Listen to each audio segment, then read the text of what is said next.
Pankaja मुंडेंनी statement फिरवलं। बीडमध्ये जरांगेंच्या मर्जीशिवाय राजकारणात जम बसवणं कठीणच। भुजबळांनी पंकजा मुंडेंना विरोध दाखवला। पंकजा मुंडेंनी ट्रेंडच बदलला।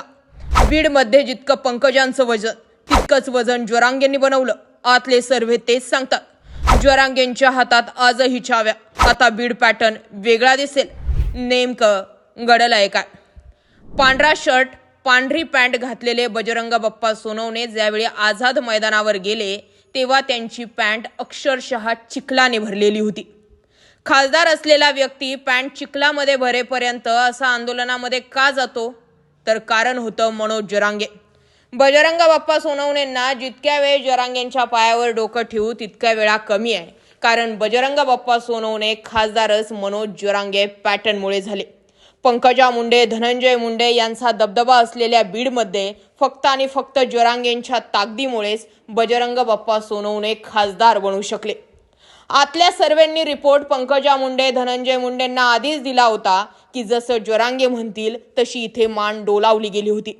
संदीप क्षीरसागर, प्रकाश सोळंके, सुरेश धस यांचा वाटा असेलही, पण मनोज जरांगे यांच्या शब्दाला किंमत जास्त दिली गेली। तेव्हापासून पंकजा मुंडे आणि मनोज जरांगे यांच्यामधून विस्तवही जात नव्हता। तुम्ही आहेत तरी किती असं म्हटले मनोज जरांगे। त्याआधी पंकजा मुंडे म्हटले होते की उपोषण करून आरक्षण मिळत नाही।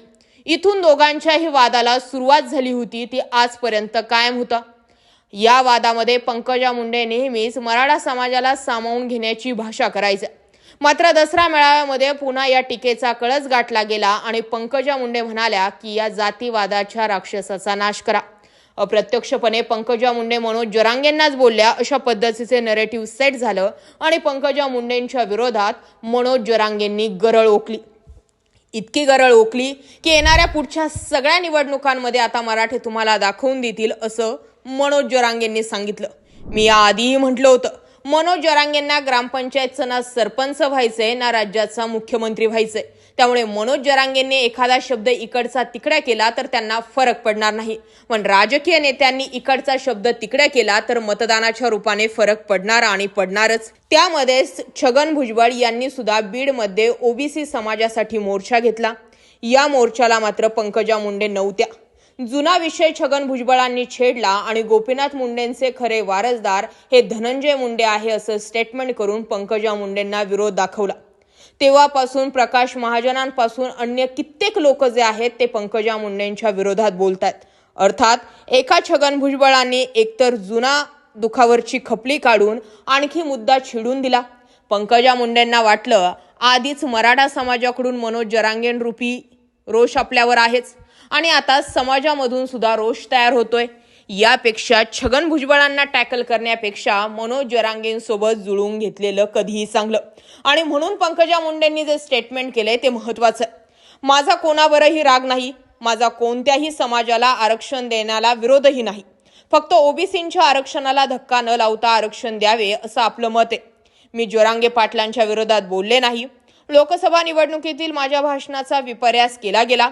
हैदराबाद गॅझेट बद्दलही मी चुकीचे वक्तव्य केले नाही। जरांगेंनीही समाजामधील दरी तोडली पाहिजे असं राज्याच्या पशुसंवर्धन आणि पर्यावरण मंत्री पंकजा मुंडेंनी म्हटलंय।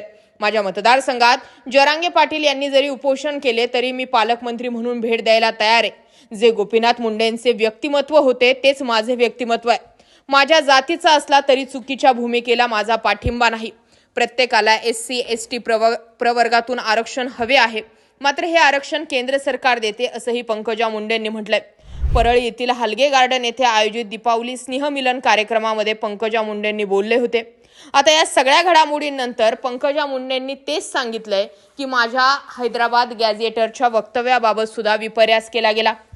गुलामगिरीतील गॅझेट मराठ्यांनी मान्य केलं कसं असा प्रश्न पंकजा मुंडेंचा होता। प्रतिउत्तर म्हणून मनोज जरांगे हे म्हटले ओबीसींना मिळालेलं आरक्षण हे सुद्धा जुने म्हणजे स्वातंत्र्यपूर्वाच्या काळातीलच काही दाखले तपासून दिलं गेलेलं आहे।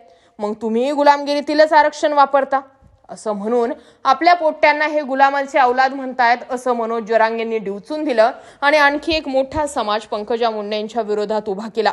मात्र पंकजा मुंडेंची ही गोष्ट लक्षात आली आहे की बीडमधून धनंजय मुंडेंना काही खासदारकी लढवायची नाहीये। बीडमध्ये परळीपुरतंच धनंजय मुंडे लिमिटेड राहतील. पण आपल्याला अख्खा बीड चालवायचं असेल तर मनोज जरांगेंसोबत वितुष्ट नकोस आणि म्हणून पंकजा मुंडेंनी जुळवून घेण्याची भाषा केली का असा प्रश्न तयार झालाय.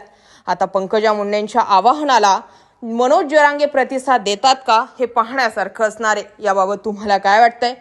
छगन भुजबळ ओबीसी नेते म्हणून किंवा ओबीसींचं सेपरेट नेतृत्व तयार करून मीच एकटा ओबीसी नेता आहे हे दाखवून देत आहेत, हे पंकजा मुंडेंच्याही लक्षात आलंय का? आणि म्हणून पंकजा मुंडेंची भाषाही बदलली आहे का? पंकजा मुंडे आणि धनंजय मुंडे दोघांकडेही बघण्याचा फरक खूप वेगळा आहे.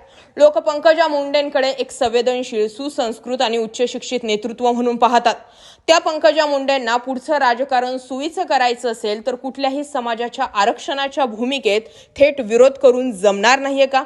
या सगळ्या मुद्द्यांवरती जरूर व्यक्त व्हा. जय महाराष्ट्र.